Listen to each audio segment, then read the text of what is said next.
Capricorn, and welcome to Weekly Tarot Forecast for the week of July 6th, guys. We just completed that lunar eclipse, and we're going to feel this for some time afterwards. So make sure you're drinking lots of water, having deeper sleep, because this can really make our dreams quite vivid, and grounding yourself out. After this, I will be following up with your weekly love forecast for July 6th. If you're interested in that, the link is down below. All right, Capricorn, this is for Sun, Moon, Rising, so please be sure to check all three. And if this resonates or serves you, please like, subscribe, comment down below, or just share it with someone you feel this can help or serve. All right, Caps, let's get started. I think I just the energy of Capricorn for the week of July 6th.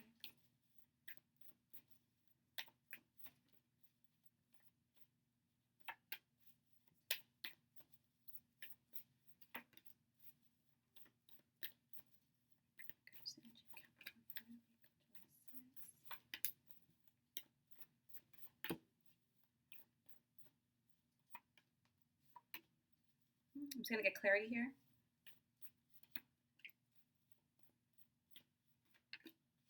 Okay, we have the Nine of Wands, the Three of Swords, the Page of Swords, the Strength card, the World, the Solutions card, the Two of Swords, the Ten of Swords, and the clarity card for my Strength card was the King of Cups and the Ace of Wands. All right, Caps, I'm already seeing a theme for my Earth signs this upcoming week. And you know what? When we have lunar eclipses, any kind of residual emotion, especially my Earth signs, because you do move a little slower than, and I get it, you're thinking and you're analyzing, but you want to make sure when you make moves. So when a lunar eclipse comes, any stuck energy, resentment, swallow, it's going to pop right up, So it's kind of expected. Nine of Swords, Three of Swords. Now, I'm going to be quite frank. Now, this is a general reading, but for a lot of Capricorns, you're trying to move past some old pain here or move forward from something. So there could have been, when I have the Strength card, the Page of Swords, there could have been some breakups. So when I say breakups, it can be romantic, but it could also be leaving a job. It can also be,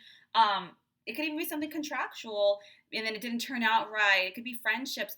When you have the Nine of Swords, they're saying, look at, you stand your ground. You push forward. There's something here. There's some kind of grief or pain that you're trying to push past. Now, let me give you an example. When you have the Page of Swords here, you might have received, Capricorn, some information that was quite blunt and unexpected.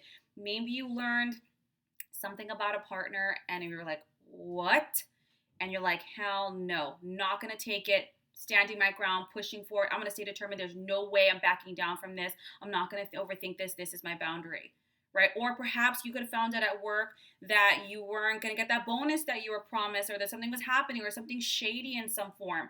And you're like, oh no, I'm going to fight for this, or I'm not going to accept it. But as a result, there are some breaks that are happening here. For me as a reader, the Strength card, I can only speak for myself, is the breakup card to me, but it is in general taking action out of self-love, out of self-respect, out of deep inner strength for yourself. It doesn't mean it's easy at all.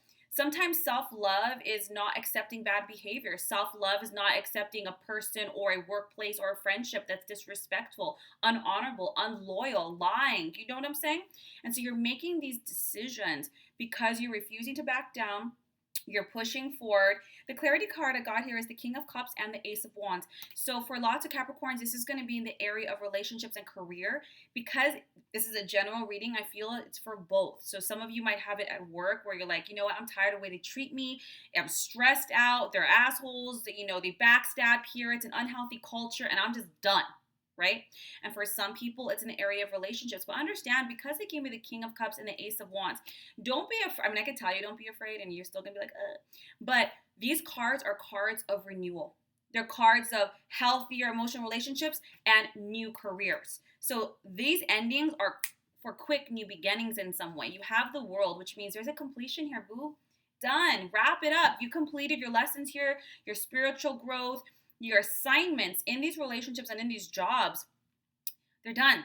They serve their purpose. Wrap this up. Now, the Solutions card, the Two of Swords, the Ten of Swords. The Ten of Swords also is a situation has ended. Whatever this is, it's done.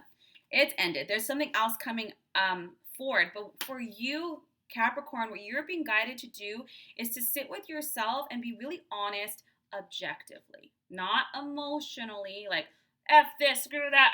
I get it. I'm a lot of fire, so I completely understand. But they're saying, look at, you need to find compromise, because the Two of Swords is when you're over analyzing things. You're not recognizing that there's a big elephant in the room.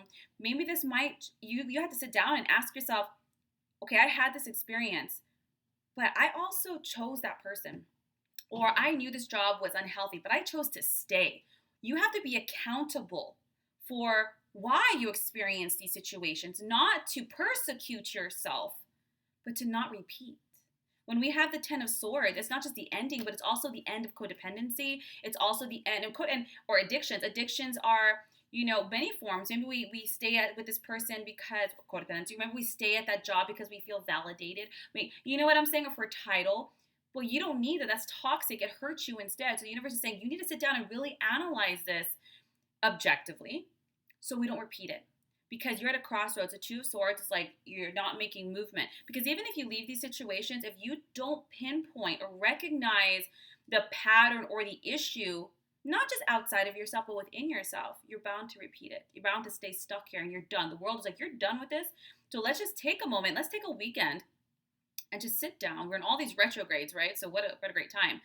And sit with ourselves and say, hey, you know what? I forgive myself for this. I have patience with yourself, have some healing energy. Like, this is unacceptable, but at the same time, I recognize where I could have left a long time ago. I recognize where if I wasn't happy, why didn't I apply for other jobs? Like, why was I inactive? You know what I'm saying? Self-sabotaging natures.